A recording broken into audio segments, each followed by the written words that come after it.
Salut à toutes et à tous, bienvenue dans un nouvel épisode du podcast de l'équipe Rivers Basket Session.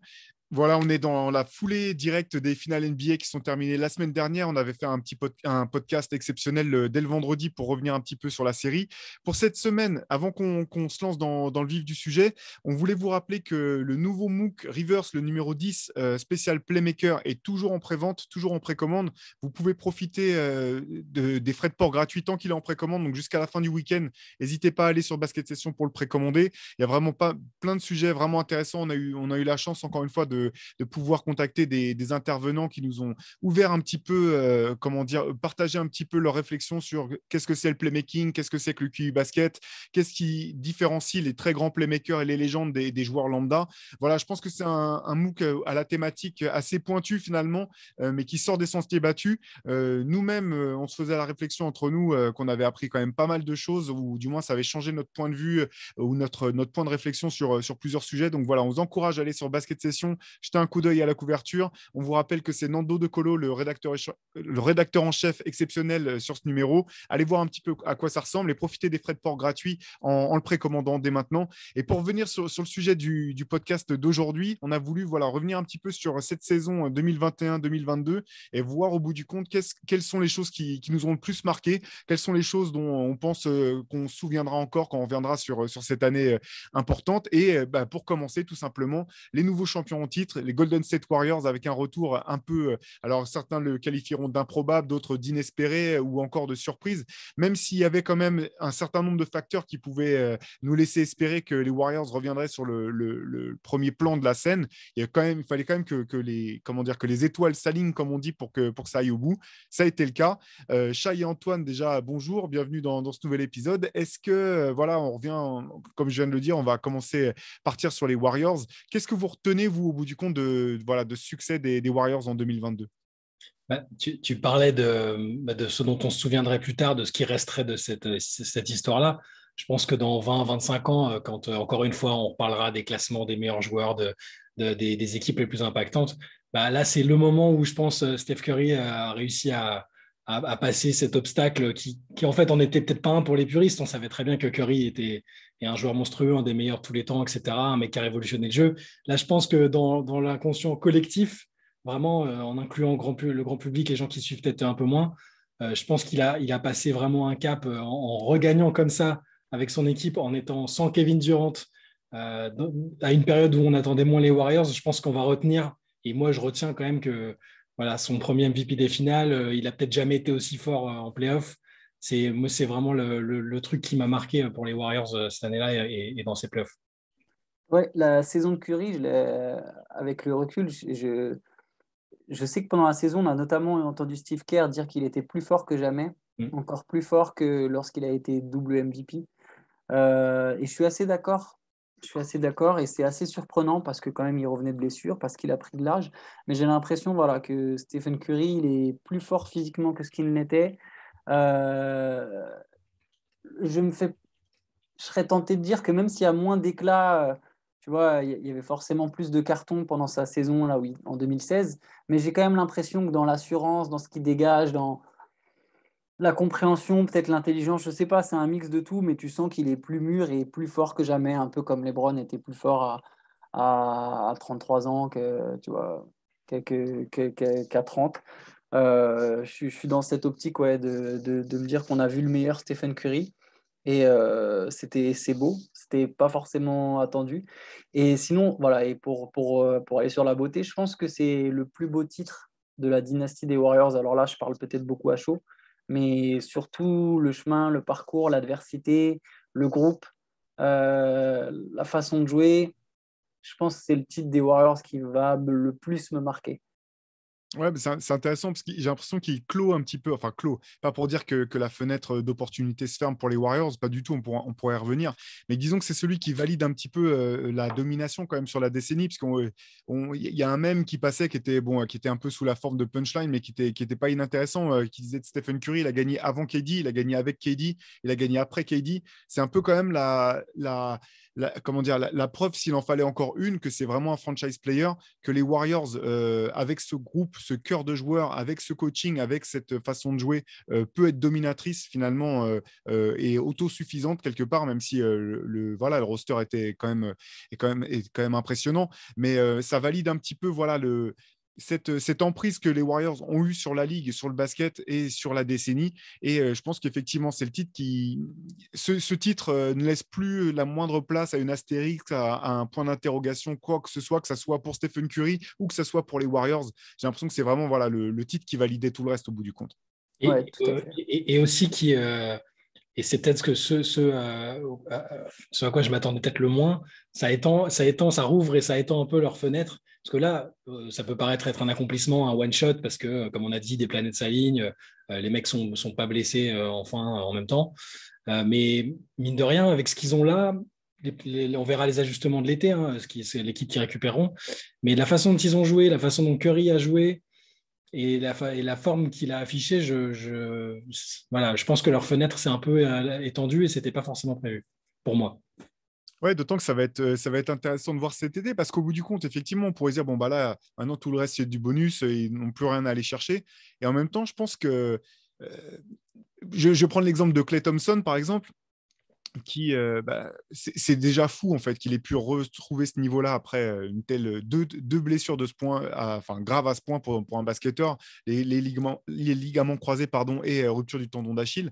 Le simple fait qu'il ait pu être sur le terrain, c'était fou. Le fait qu'il puisse tenir sa place en défense, c'était même si c'était pas le Klay Thompson d'avant, c'était quand même impressionnant. Sur la fin, les derniers matchs des finales, par exemple, j'ai trouvé notamment encore plus incisif à mesure que la série avançait. Maintenant, offensivement, on était loin du Klay Thompson qu'on a connu, et de ce qu'on a pu entendre de lui après ce titre, le soulagement d'avoir pu revenir sur le terrain, d'avoir la douleur d'avoir dû ronger son frein pendant ces longs mois, ces longues années, etc. Je pense que lui aussi, quelque part, il doit être aussi un petit peu rester sur sa fin de ses prestations offensives. Je l'imagine bien repartir à la salle et revenir l'an prochain déterminé à montrer qu'il peut redevenir le vrai Klay Thompson quelque part. Et donc ça, c'est intéressant parce que quand tu prends Klay Thompson, quand tu prends aussi les jeunes joueurs comme Jordan Poole, qui a été une des révélations de la saison, qui a montré beaucoup de choses, et en playoff, qui a montré aussi encore tout le travail qui lui reste à fournir et toute la marge de progression qui lui reste à couvrir s'il veut être le joueur d'impact tel qu'on pouvait l'imaginer. Je sais qu'Antoine, qui apprécie particulièrement le bonhomme, tu prêtais un potentiel de All-Star. Donc je pense que pendant ces playoffs, par exemple, on a vraiment mesuré où ça allait se jouer maintenant pour lui. Tout ça, on peut se dire finalement que les Warriors peuvent revenir, alors peut-être pas revanchards, mais du moins remotivés aussi en début de saison prochaine, ce qui est assez dingue après une décennie de domination globalement. Là, ils ont une marge encore en fait. Ils ont peut-être encore une marge pour être un peu plus fort.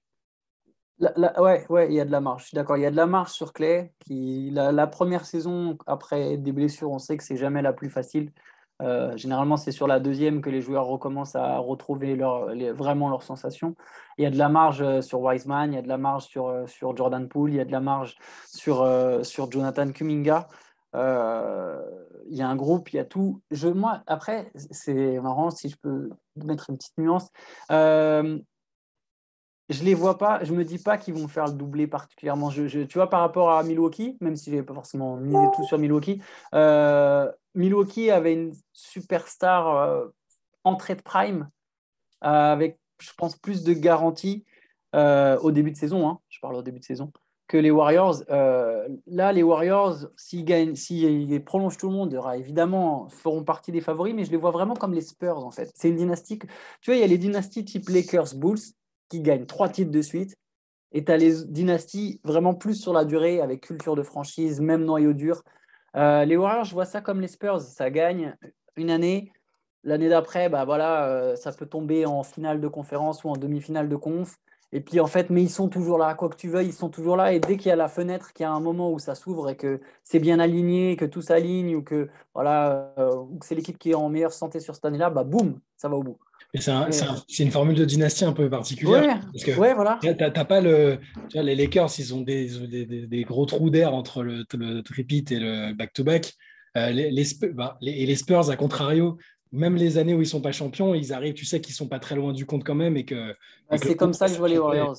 Voilà, et les Warriors, ils ont ça, mais ils ont quand même eu 2 saisons sans playoff, quoi. où ils étaient vraiment au fond du trou et ils sont remontés. Donc, c'est un Mais là, mix. ouais.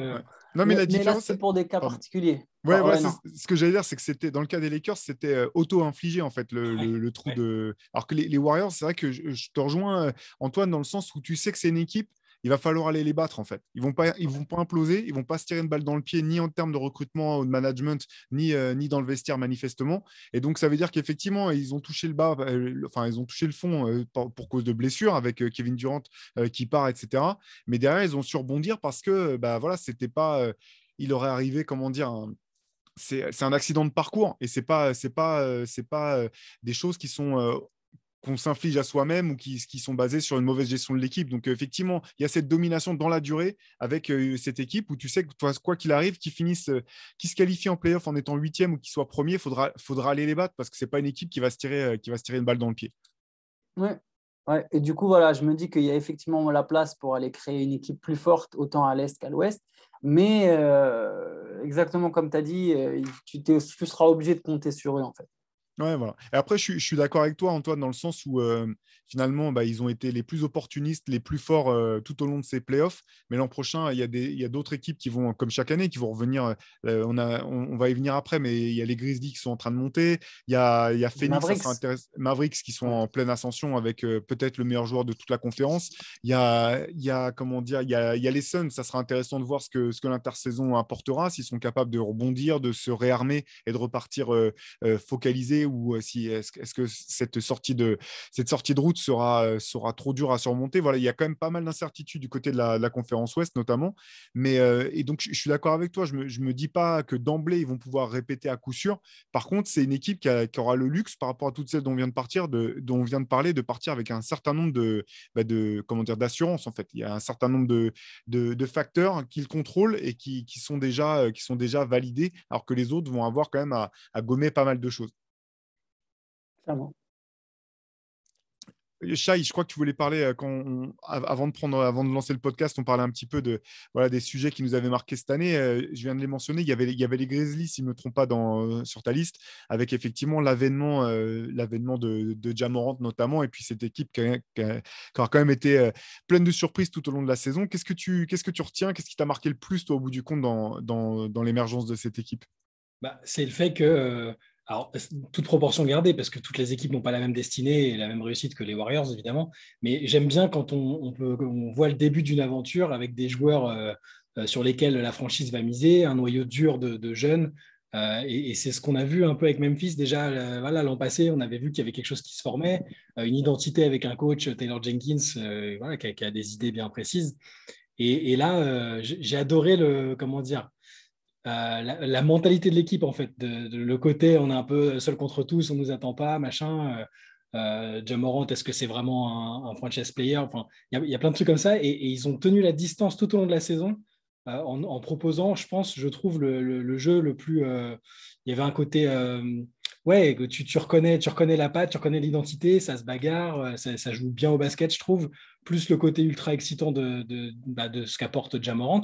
Et les matchs lors desquels il n'était pas là, parce qu'il a été blessé pas mal de temps, mine de rien, bah, l'équipe conservait une forme d'académie de jeu et arrivait à gagner des matchs sans lui et à montrer qu'il y avait quelque chose autour, en fait, avec des joueurs sur lesquels je ne sais pas s'il y a 2 ans, tu regardes, on te dit, voilà, ça va être une équipe comme ça qui va finir deuxième de l'Ouest. Tu vois les Desmond Bain, Dylan Brooks, des joueurs qui, aujourd'hui, on sait que c'est des joueurs très, très respectables et que tu n'as pas envie d'affronter en playoff. Il y a plein d'équipes qui se les ont mangés en pleine face. Et bah voilà, j'ai aimé l'ascension de cette équipe-là, le fait qu'elle ait fini deuxième de la conférence Ouest et un peu l'impression d'assister à quelque chose en nous disant, voilà, on était au départ d'un truc, peut-être que je me plante et qu'ils vont rien faire l'année prochaine, que le soufflet va retomber. Mais voilà, j'ai trouvé ça hyper enthousiasmant, hyper fun de suivre tous leurs matchs, que ceux qui aient eu Ja Morant ou pas, et les matchs où il y a Morant, bah, c'est un spectacle en eux-mêmes, voilà, c'est des super moments à chaque fois. Donc, ouais, moi, même Memphis, un des coups de cœur de la saison, clairement. Moi, je ne sais pas où situer cette équipe, honnêtement. Je ne sais pas où je situe cette team. Alors oui, moi, j'ai été carrément surpris. J'étais beaucoup plus circonspect sur les Grizzlies. Et c'est vrai qu'il faut rendre aux Grizzlies ce qui appartient aux Grizzlies. C'est-à-dire que tout ce qu'ils ont fait, la deuxième place, c'était assez dingue. malgré ça, je ne vois pas du tout Memphis comme la deuxième meilleure équipe, par exemple, si on se focalise que sur le classement de la conférence Ouest. Quand je dis que je ne sais pas où la situer, c'est-à-dire que d'un côté, je peux retenir les performances contre les Warriors, où ils sont quand même bien accrochés, notamment même sans Morant. Ils gagnent un match sans Morant, même si je pense que les Warriors, justement, ne tournaient pas vraiment à plein régime à ce moment-là, mais ils n'ont pas du tout démérité contre Golden State, qui est quand même le futur champion. Et d'un côté, si je regarde la série contre Minnesota, je me dis, mais cette équipe, elle est dégueulasse. Façon de parler, en fait. Cette série, c'était une des plus kiffantes du premier tour, mais c'était une de celles où ça jouait le moins bien. Je C'était crois la vraiment. bagarre. Ouais, c'était la série que j'avais bien aimée. Moi, j'ai beaucoup aimé ces matchs-là, Partissant, ouais. mais on était à des années-lumière d'avoir. Enfin, c'était pour moi, j'ai l'impression qu'il n'y avait même pas deux équipes de playoff, tu vois, sur cette série. Je me concentre purement sur cette série. Euh, je me doute bien que les Grizzlies valent mieux que ça, mais sur cette série, je me disais, mais en fait, eux, ils font 7 matchs de play-in, quoi. Mais là, c'est pas des équipes de play-off. Mais moi, les Clippers au complet, n'importe laquelle, elle prend 4-1, tu vois. Et, euh, et, euh, et après, voilà. Donc, c'est une équipe, j'ai du mal encore à savoir sur quel pied je dois danser. Mais ce qui est beau, c'est que c'est un groupe jeune qui a du potentiel, qui a une jeune star, qui a un très bon coach, qui, comme tu l'as dit, a une attitude. Je pense qu'on les reverra encore l'an prochain. Ils seront là et ils seront sans doute encore en progression.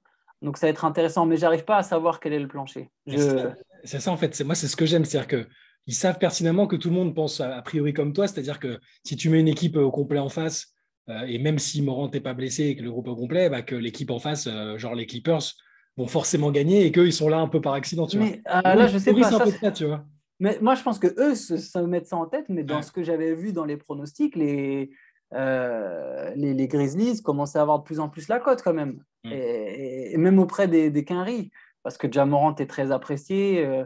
Donc, après, je pense que eux, oui, par système d'autodéfense ils se motivent en se disant mais tout le monde est contre nous. Mais j'ai pas l'impression justement que tout le monde est contre eux, tu vois. J'ai pas l'impression que c'est une équipe qui est détestée. J'ai même pas l'impression que ce soit une équipe. Alors, elle a été sous-estimée, ça c'est sûr, Ouais. par moi le premier. Mais à l'approche des playoffs, j'avais pas l'impression qu'ils étaient C'est un petit marché, tant sous-estimés que ça. c'est un petit marché avec des joueurs qui ont un peu une grande gueule, parce que Morant, il a une grande gueule, c'est clair et net. En début de saison, il faut se rappeler qu'il avait dit je suis dans le top 5 des meneurs et limite Et je il a suis pas assumé. cinquième, quoi. Et on avait dit ah ouais, quand même, bon, ouais, t'es fort, mais Ouais, calmos. En fait, voilà, il était il a dans les assumé, discussions ouais. du MVP. Sans les blessures, et si son équipe performe moins en son absence, il est un peu plus haut dans la discussion du MVP, à mon avis. Et des mecs comme Jaren Jackson Jr. aussi qui aiment bien mal parler. Et la preuve, Klay Thompson, s'il se l'est payé après en compte de presse. Je pense qu'ils ont un côté irritant pour certaines équipes, honnêtement. Par contre, Oui, de ça, la vie oui. générale, tout le monde est conscient qu'ils ne sont pas du tout bons à prendre.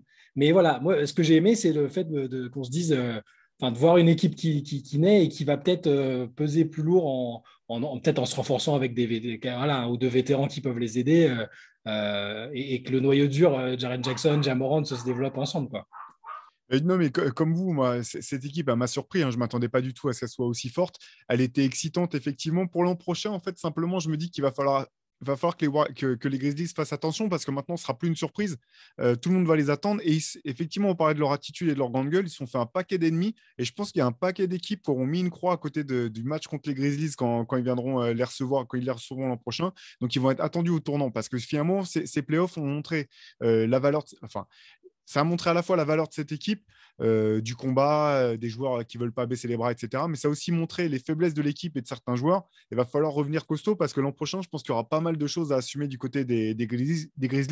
Je ne dis pas du tout qu'ils n'en ont pas les moyens ou le potentiel, mais je pense qu'ils seront attendus au tournant et pas uniquement par les Warriors. Ce qui est cool, c'est que c'est une équipe qui fait du boucan, en fait. Mm. Mais tu vois, il y a des équipes qui font. Par exemple, tu vois, les Clippers de Darius Miles que j'ai adoré et Quentin Richardson, ils faisaient du boucan, mais quelque part, tu savais que ça pouvait pas non plus aller Ils n'étaient super pas à ce loin. niveau-là. Ils Ouais, n'étaient tu pas vois, ils du tout n'étaient à ce pas à ce niveau-là. Ouais. niveau-là. Ouais. Exactement. Et là, en fait, tu as une équipe comme les Grizzlies qui fait un peu le même style de boucan, qui a du swag et tout. Alors, les Clippers, c'est Los Angeles, mais c'était une super équipe de losers. Grizzlies, c'est un Ouais. tout petit marché. Memphis, c'est un tout petit marché. Et en fait, ils rendent vachement sexy cette équipe, tu vois. Alors, je pense pas que ça leur permettra d'attirer des free agents. Je suis triste, mais je pense pas qu'ils pourront recruter beaucoup de. En tout cas, pas à chaque fois le classe A, tu sais, de chaque profil. Mais voilà, c'est une équipe en tout cas qui a un vrai style. Et ce mélange de ouais, on est des grandes gueules, mais en même temps, quelque part, tu sais qu'ils vont aller a priori en playoff, donc tu auras quand même des moments chauds où tu vas les voir. C'est vrai que ça, c'est kiffant quand même. Ouais, c'est clair, c'est une Tu vois espèce qu'ils de. aillent au bout ou non, en fait, c'est kiffant, quoi. En plus, ils s'inscrivent quand même dans la lignée, un peu la tradition du Ouais. grind de Oui. Memphis, mais de manière. Autant c'était avec des mecs de l'ombre, les Zach Randolph, les Marc Gasol, les Tony Allen qui jouaient dur, mais qui n'ouvraient pas beaucoup. Là, c'est avec un autre type de haut-parleur, quoi. Parce que c'est vrai qu'on parlait de Ja Morant, il est autant quasiment dans l'actu depuis que la saison a terminé que quand la saison était encore battait son plein, à s'embrouiller avec les gens sur Twitter et compagnie. Là, la petite guéguerre avec Draymond Green au sujet du match de Noël l'an prochain, déjà, ça vaut déjà le détour. Mais c'est là-dessus, je me dis, non, c'est cool, mais il y a pas mal de choses qu'il va falloir assumer l'an prochain. Je pense qu'il y a plus d'une équipe qui auront envie de leur fermer leur bouche, à commencer par celles qu'ils ont croisées pendant les playoffs. Ouais, mais ils sont tous comme ça en fait, parce qu'on pourrait croire que c'est que le leader ou C'est du vrai. genre d'équipe, mais même Desmond Bain, quand il s'embrouille avec LeBron, enfin, il y a plein de trucs comme ça. J'adore le côté, ils ont vraiment peur de personne, je trouve ça Mm. génial. Après, Ouais. tu mets Steven Adams dans mon équipe. Moi aussi, j'ai peur de personne et je peux m'embrouiller avec tout le monde. Non, ils ont un côté fuck you, quoi, qui est cool, tu vois. Mm. Ils vont te rentrer dedans, tu le sais. Et voilà. Je pense qu'à un moment, il faudra un moment Par contre, pour vraiment passer un cap, à un moment, il faudra qu'ils prennent une claque, en fait. Parce que là, comme tu l'as dit, je pense qu'on a vu quand même pas mal de faiblesses. Euh, il y a des Jaren Jackson Jr., faut vraiment passer un cap si cette équipe elle veut aller plus loin. Offensivement, il doit vraiment passer un cap. Desmond Bain, c'était limite, je pense, là, ouais, encore plus que Ja Morant, le plus gros truc, c'est Desmond Bain, quoi. On a vu sur cette saison que C'est le plus surprenant, hein, quand même, ouais, ils à ont ce niveau-là. vraiment là, ils ont un gars sûr. Mm.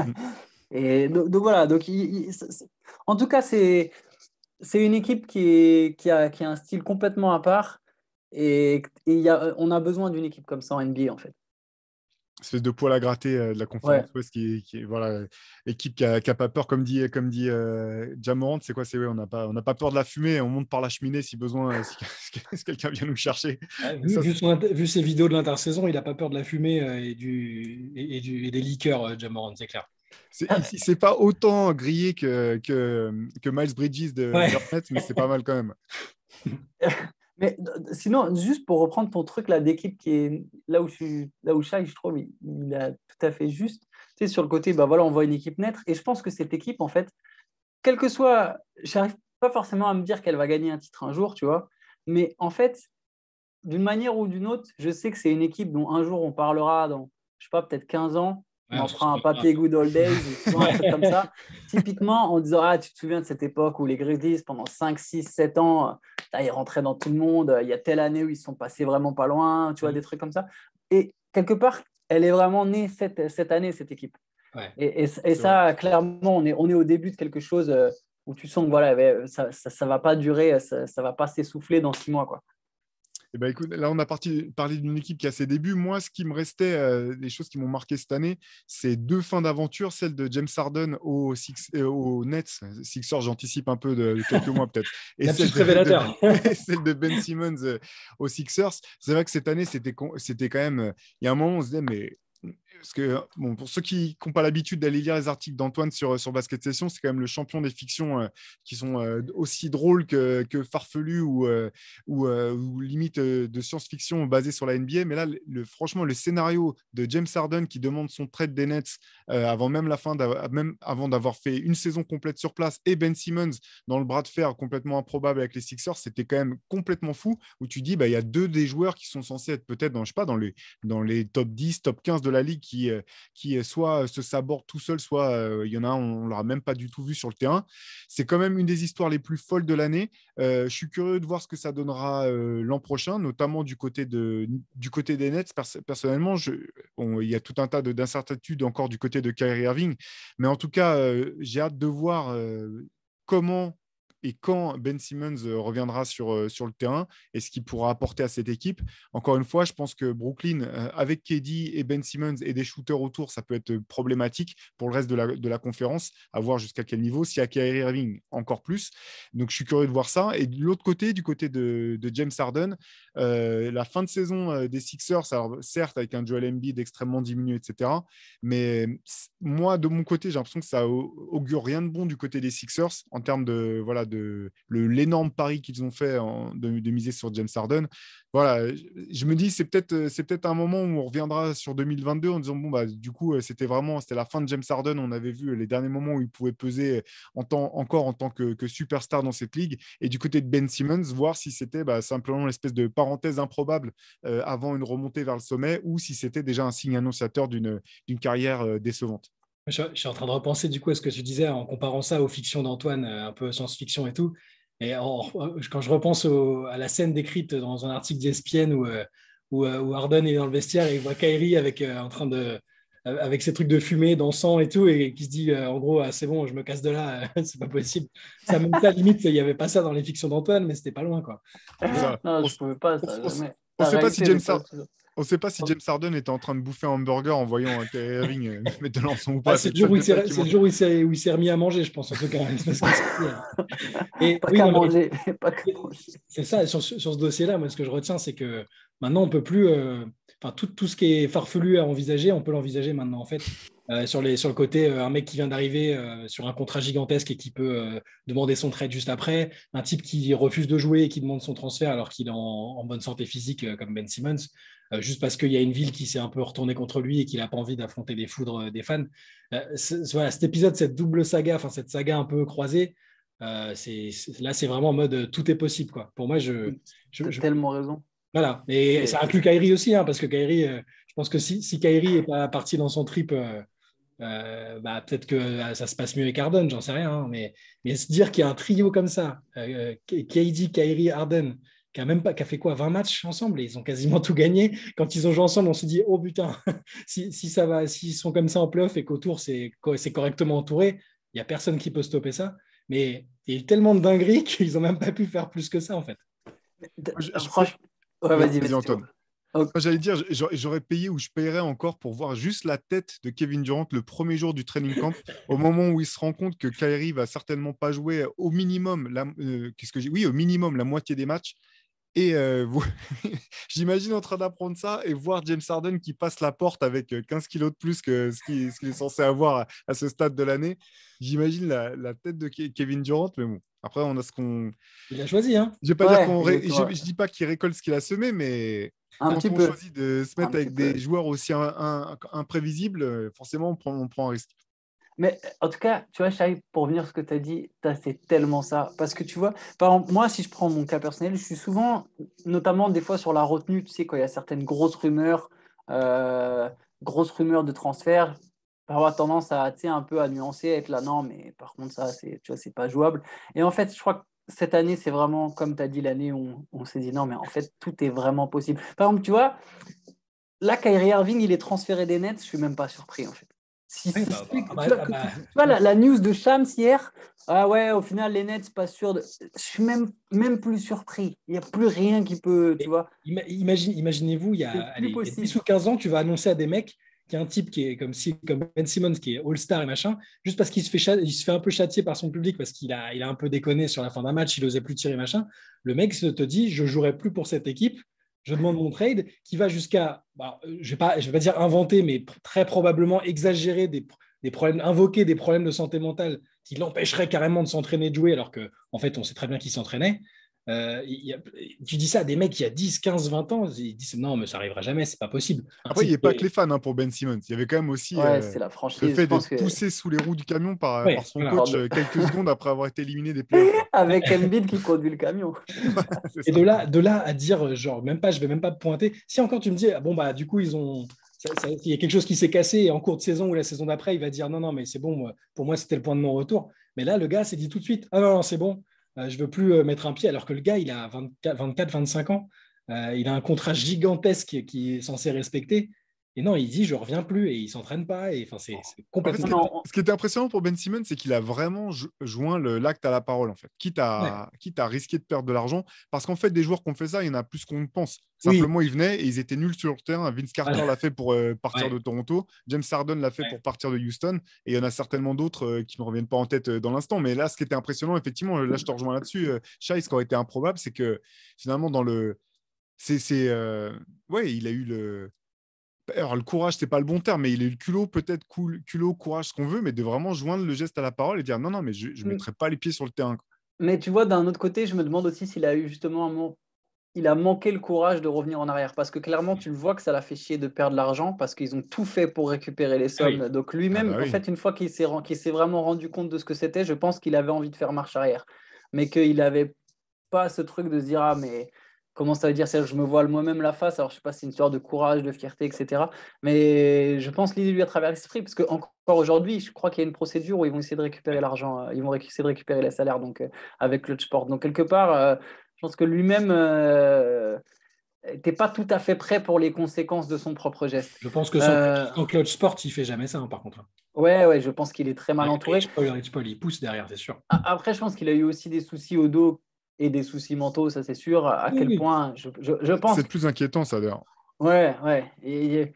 Bon, j'ai j'aimerais dire que cette page est tournée avec Ben Simmons, mais j'ai l'impression que c'est même pas complètement le cas en fait.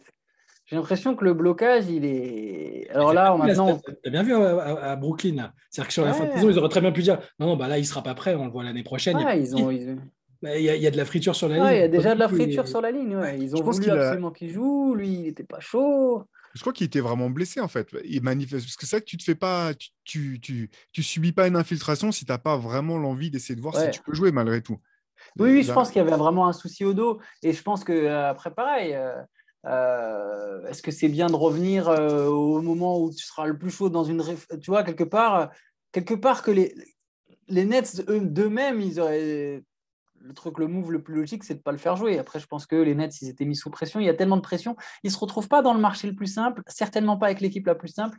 Peut-être ce qu'il y aurait de mieux pour lui, et j'oserais même dire pour les Nets, c'est qu'ils arrivent à trouver un bon trade pour Kyrie. et c'est le Un meilleur trade, scénario possible. franchement, s'ils arrivent à carotte les Clippers, c'est à leur prendre du Terrence Mann, Marcus Morris, Norman Powell, tu sais, le genre de joueurs 3&D combatifs que tu vas mettre autour de Kevin Durant.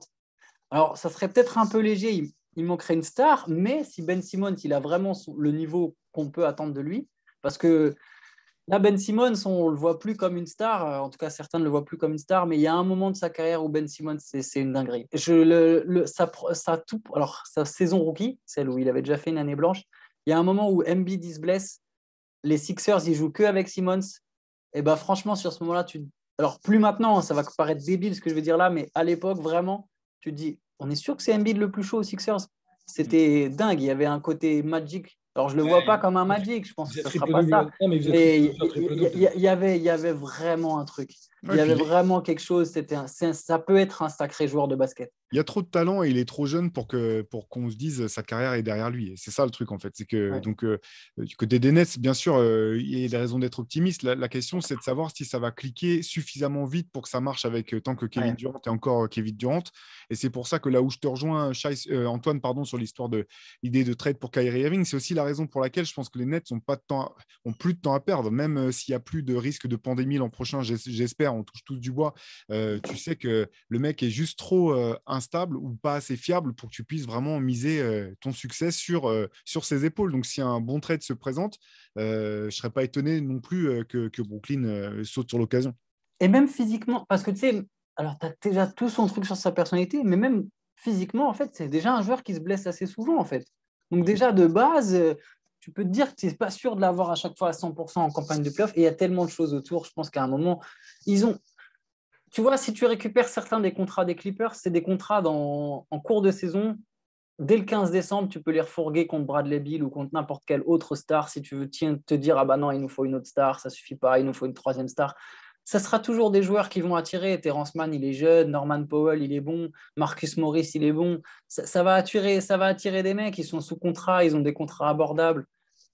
Franchement, s'il y a moyen de tenter le truc, ils devraient le faire quoi. Et au pire des cas, enfin, Enfin, franchement, ouais. Je suis à la place des Nets, j'y réfléchis quand même longuement et j'essaye de tenter le coup avec les Clippers en mode vous êtes en galère, il vous faut un meneur là quand même, non? Tu vois, Par contre, j'ai hâte de lire l'autobiographie de Kevin Durant qui s'appellera Vous n'avez rien compris, et je vous l'avais dit, parce que là, il y a quand même des chapitres qu'on va être durs à écrire et à justifier sur le passage aux Nets. Là, si jamais, enfin, je ne souhaite pas forcément, hein, c'est un joueur incroyable, mais ses choix de carrière, disons que c'est encore plus dur après le succès des Warriors cette année de te dire tu as choisi Kyrie Irving plutôt que Stephen Curry à un moment clé de ta carrière. Ça sonne encore plus dingue que ça ne l'était il y a quelques saisons, quoi. Kevin Durant, il y aura un vrai article à écrire un jour sur comment ça aurait pu être le meilleur joueur de tous les temps, mais que sa personnalité lui a joué trop de tours en fait. Je sais le terme, toujours. Trop d'insécurité. Ouais, trop d'insécurité. Ça a son charme. Ça a son charme. Mais je pense que Kevin Durant, c'est quand même vraiment un mec qui se cherche. C'est un mec qui est. Quand je dis meilleur joueur de tous les temps, sincèrement, j'exagère pas. Je pense qu'au niveau du talent et du potentiel, il y avait moyen pour que ça soit le plus grand de l'histoire. Jamais on a vu un mec comme ça. Mais au niveau des choix, de la personnalité, il y a eu trop de soucis, en fait. Trop de trucs. D'autant que je sais bien que, bon, après, c'est très à l'américaine, mais tous ces joueurs-là, quand tu leur demandes en fin de carrière, est-ce qu'il y a un choix que tu regrettes dans ta carrière, ils disent jamais non, je ne regrette rien parce que ça a fait de moi l'homme que je suis aujourd'hui, etc. Blablabla, comme dans n'importe quel sitcom. Mais quand même, au moment où tu viens d'éteindre la lumière, là, avant vraiment que tu t'endormes, quand tu fais le petit bilan dans ta tête de ta journée ou que tu essaies de mettre le doigt sur le petit truc, tu sens qu'il y a un truc qui te gêne, tu vois, qui te turlupine, mais tu n'arrives pas à mettre le doigt dessus. Franchement, j'aimerais bien savoir si c'est pas le moment où il se barre des Warriors, quoi. Ouais, voilà. Non, mais le choix le jour où il a dit yes à Kyrie, à mon avis, je pense qu'il va le regretter un petit peu quand même, parce que ça a changé beaucoup de choses, mine de rien. Et Kyrie, là, tout à l'heure, tu disais, ouais, KD, ça a dû lui faire quelque chose de voir les Warriors gagner sans lui. Kyrie, de voir les Celtics aller en finale, ça a dû lui faire quelque chose aussi, hein, parce que c'est les deux équipes qui ont été quittées par les deux dont on a parlé et qui sont en finale, c'est quand même. C'est ce que j'ai. Et c'est aussi deux joueurs qui ont choisi de quitter peut-être le meilleur joueur de leur génération, quoi. KD qui a choisi de laisser Stephen Curry derrière et Kyrie qui a choisi de laisser LeBron James derrière lui, quoi. Bref, c'est magnifique. On va pas refaire un spécial Nets, mais il y aurait de quoi. Franchement, dans le numéro spécial New York, le MOOC numéro 4, là, Antoine avait fait un papier complètement hyper drôle sur ce qui pouvait se passer dans la tête de Sean Marks pour gérer les Nets à l'époque. Tout le papier est vraiment top, mais tout ce qui s'est passé dans la réalité ensuite est encore plus dingue que ce que tu avais mis dedans. Mais tu sais, si Kyrie part là cet été, ils auront joué moins de matchs ensemble que Olajuwon et Vince Carter à Toronto. Je ne sais pas si vous arrivez à réaliser. Moins de matchs ensemble que Rashid Wallace et Allen Iverson. Je ne me souviens même plus dans quelle équipe ils ont joué ensemble. Je suppose que c'est Détroit. Voilà, c'est ça. Donc, pour vous donner moins de matchs ensemble, il y a qui d'autre d'improbable que LeBron et Shaq.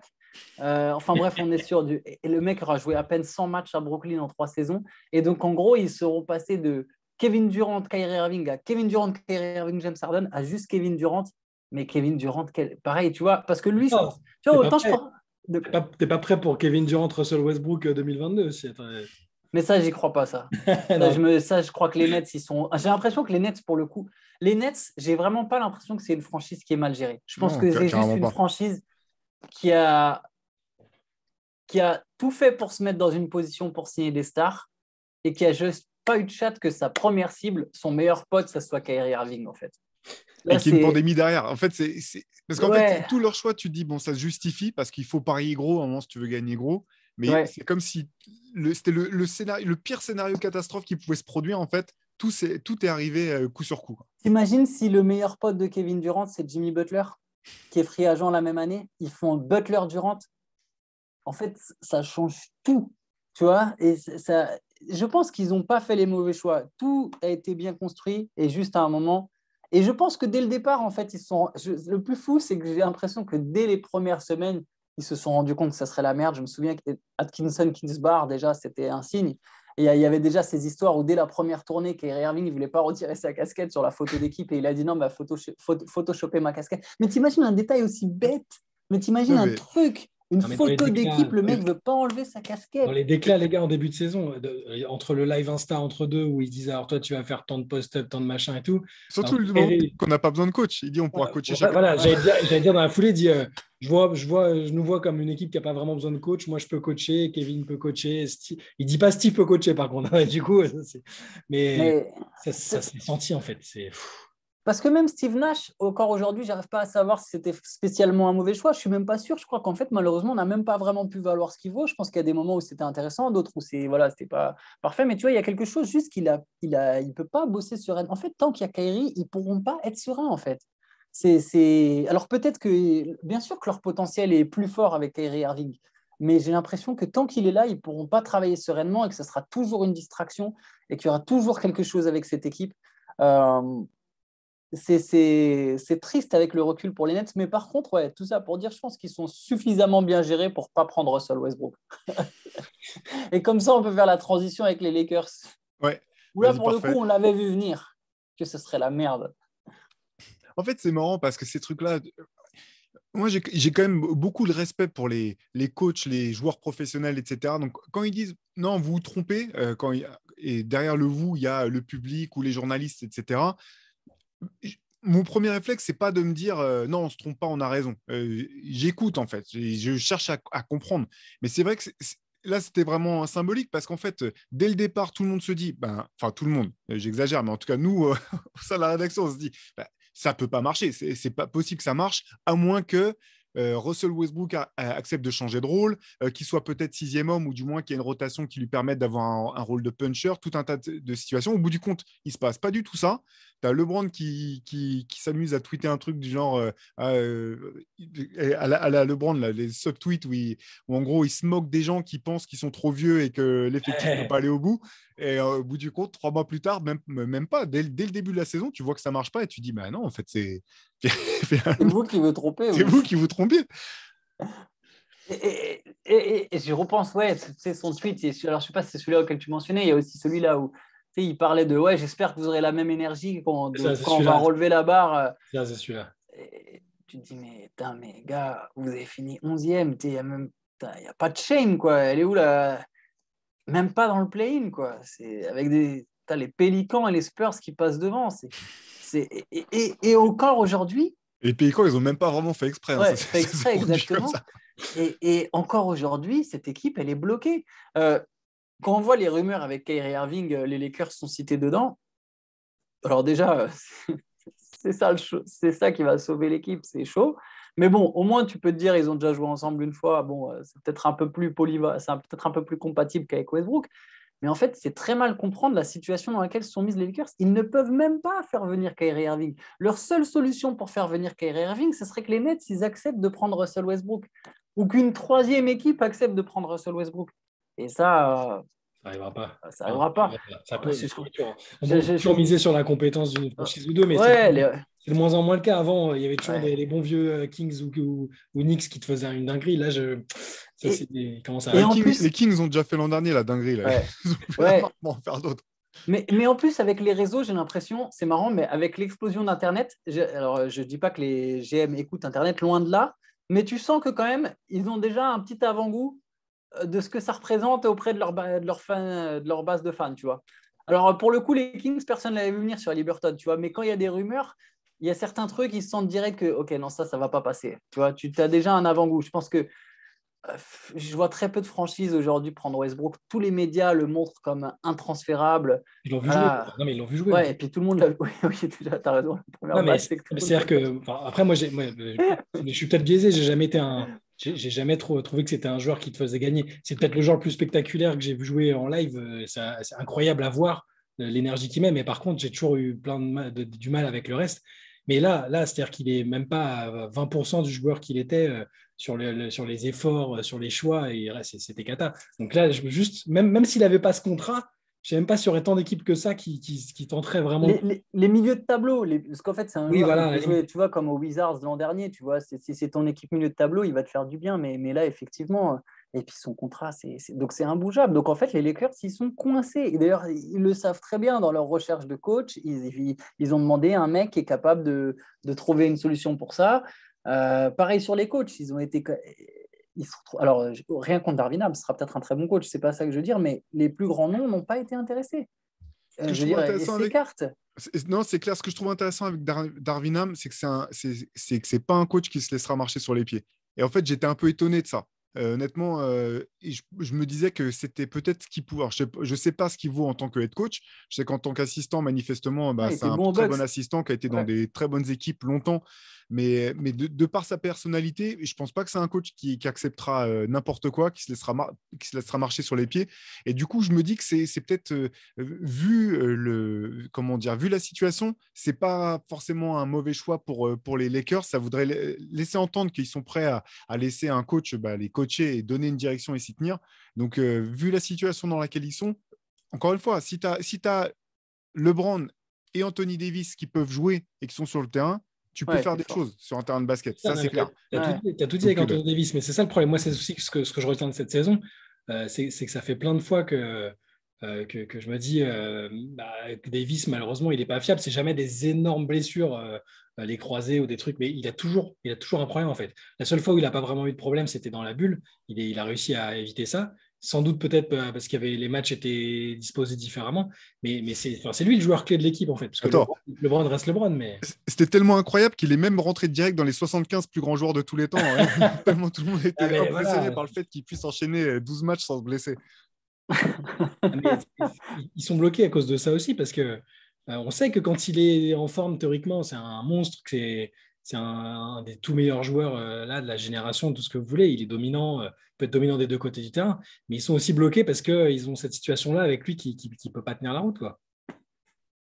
Ouais. Ouais, je pourrais pas Mais dire mieux que toi. Et puis, LeBron qui continue de. Enfin, sa carrière, elle est de plus en plus folle à mesure qu'il repousse les limites de ce qu'on pensait possible pour un athlète de très haut niveau. Mais là, enfin, il faut se rendre à l'évidence. Et forcément, il va vers plus de blessures, il va vers moins d'endurance, vers plus de difficultés à enchaîner les efforts répétés, etc. Donc, quand tu as un joueur qui est quasiment tout le temps blessé, même s'il est en plein dans son prime, du moins, ou il devrait être en plein dans son prime en termes d'années d'excellence, et un joueur qui est sur la fin de son parcours, quoi qu'il arrive, ça devient très compliqué de miser.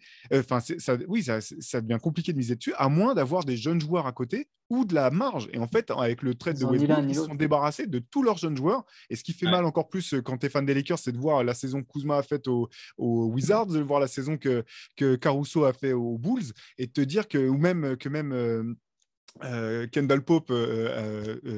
Non. Ouais, c'est Caldwell Pope qui était Oui, au Wizard Caldwell aussi, qui Pope, n'a pas pardon. été mauvais. Merci, voilà, qui a plutôt été pas mauvais. Au bout du compte, tu dis, c'est tous les joueurs qui leur manquent, en fait. Ce qui a manqué aux Lakers cette année, c'est tous les joueurs qu'ils ont envoyés dans le trade de Westbrook l'an dernier, en gros.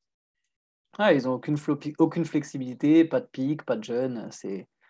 Tu te dis que même si ça retourne en playoff, en fait, t'es plus en position de pouvoir.